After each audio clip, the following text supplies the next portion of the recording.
Welcome back, guys. We're going to be looking at variation functions, and in a little bit as we progress you'll see how your proportional reasoning, comparing things via fractions or ratios, number over another number, will come to play here. As always, here's some vocabulary, alright, to kind of quench that thirst. Let's go ahead and get into it. A problem like this: given y varies directly as x and y equals -5 when x equals 2.5. Write and graph the direct variation function. Alright, let's see here. So when you hear direct variation, alright, let me get a good position here. Alright, so direct variation, something should be triggered, and here's what should be triggered: y equals k of x. You may or may not have seen this formula equation before, but nonetheless, you want to make the link between that and that. Okay, that's going to be the easiest thing to do. Next, what we want to do is simply substitute in these values. Right? Y is -5 equals k 2.5, and because I am substituting, I'll go ahead and put in some parentheses. Next, what we want to do is divide both sides by 2.5.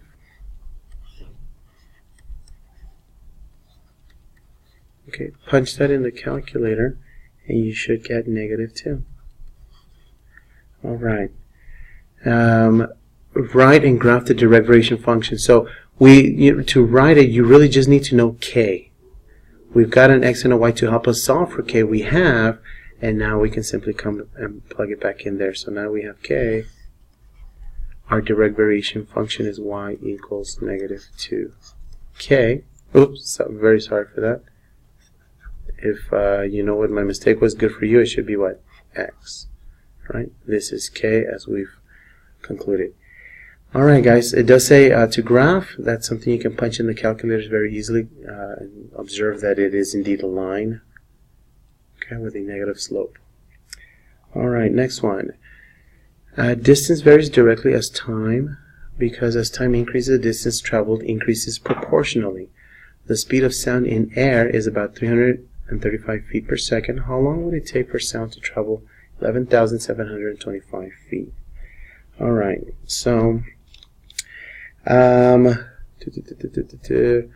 okay, so varies directly, right? So direct variation. Alright, that should trigger this right here, y equals k times x. Alright, and one thing that we should already know, and I'll just kind of hint on it probably from your physics courses, is that speed equals what? Distance over time.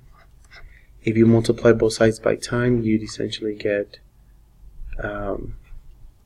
speed times time equals distance. Okay, so let's go ahead and use that here. So what do we got here? The speed of sound in there is about 335 feet per second.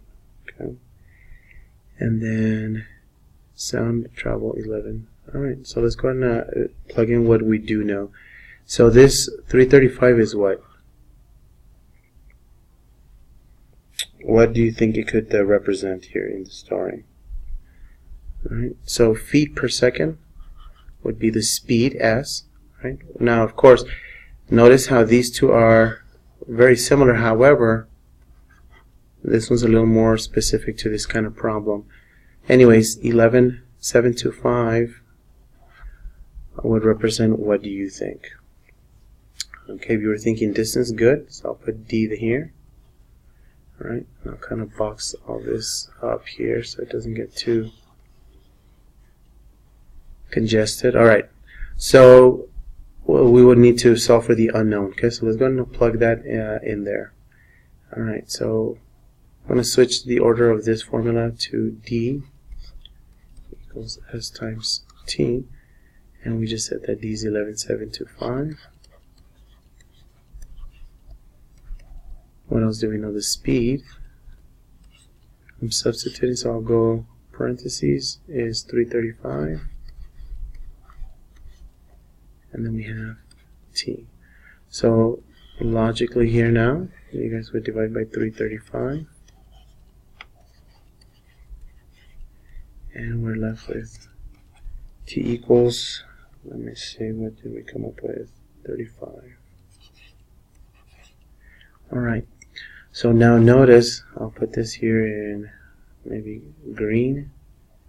This is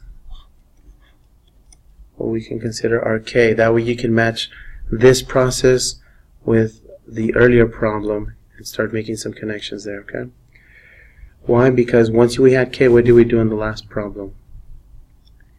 Alright, you can pause the video and take a look, but the question is, what did we do in the last problem?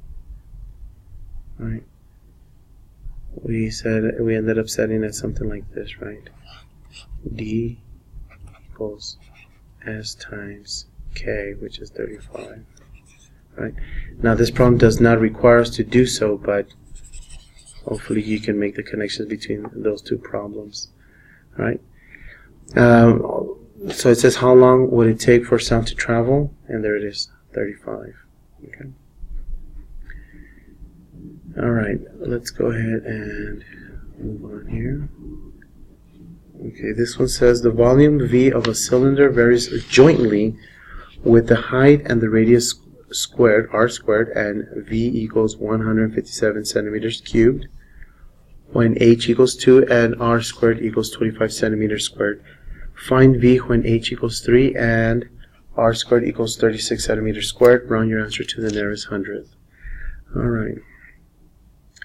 Let's see here.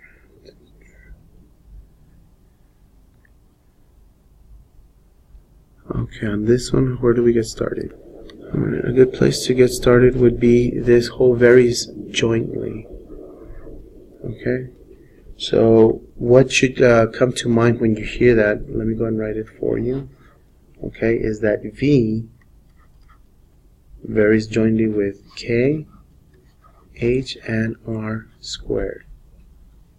Okay. So that's immediately what you have to make a connection with, right? What's the next thing? Okay, so we got V, H, and R squared.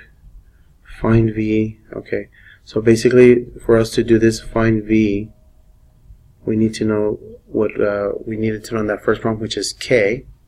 Okay, so here we go. If we were to set this up, what could we plug in at this moment? Well, we're giving 157 for the volume. Okay, so we can kind of underline that. Equals what? K is unknown.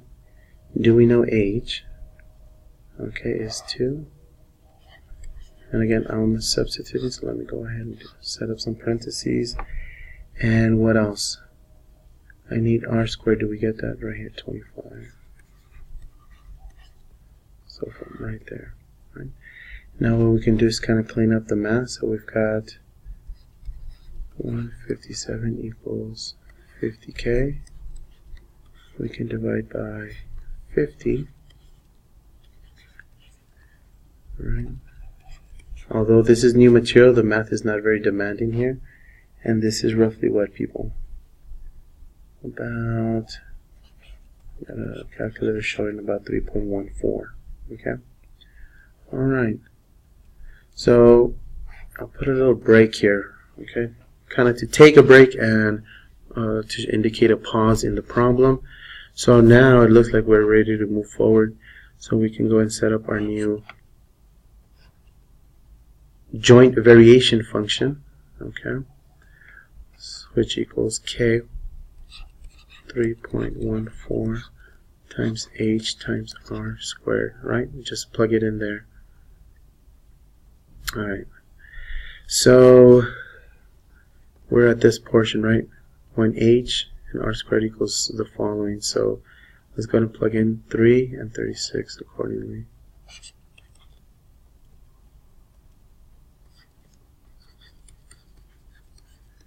Three and 36. V equals 339.12. I'm skipping the calculator to kind of save time here, but you can easily check that. And what else we got here? Alright, so where did we leave off at? Let's see here. Okay. Let's move on to the next problem. Given y varies inversely as x, and y equals 4 when x equals -4, write and graph the inverse variation function. So I've just highlighted it varies inversely. If you've heard it, what do you think? If you haven't heard it, what do you think that might lead to? Okay. Well, let's skip the guessing, and here's what should come to mind: is y equals k over x. Okay, when you hear that y varies inversely as x. So now we can proceed the way we have in the past, really through substitution. So we've got y equals 4. Okay, and on the bottom we have -4. Let's go ahead and do the math here. Notice that I just need to multiply by -4 to both sides. Let me do that here. -4 times -4. And that gives me k. We'll do a little pause here, and now I can rewrite my inverse variation function as -16 over x. There it is written, graphed. You can easily go calculate on that. And let me see if we're going to be doing one more example here. We will. Last and final example. Alright, is this kind of problem, which is determine whether the data set represents a direct variation, an inverse variation, or neither.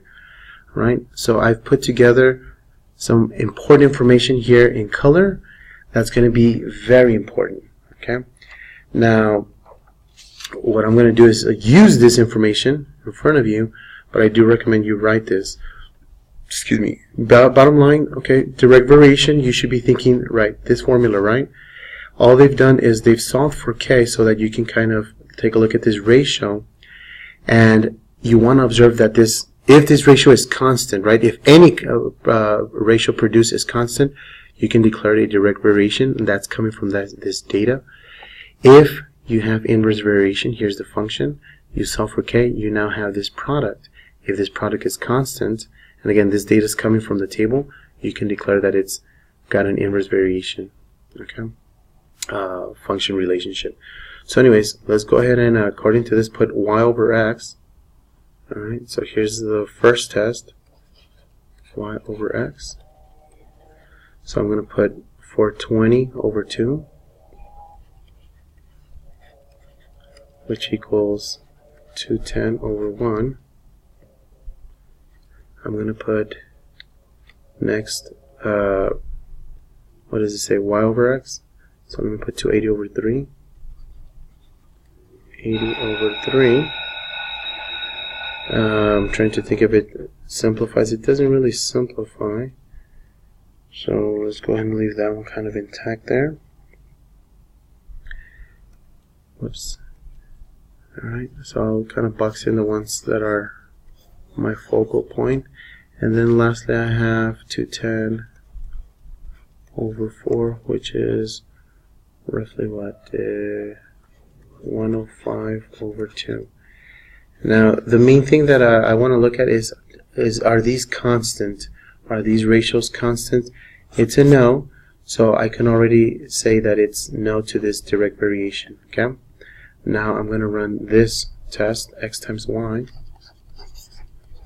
Right. It does say to multiply x and y, so I'm going to go 2 times 420, so that one's 840. Next, I'm going to take 3 times 280, and that also gives me 840. And I'll take 4 times 210, which is also 840.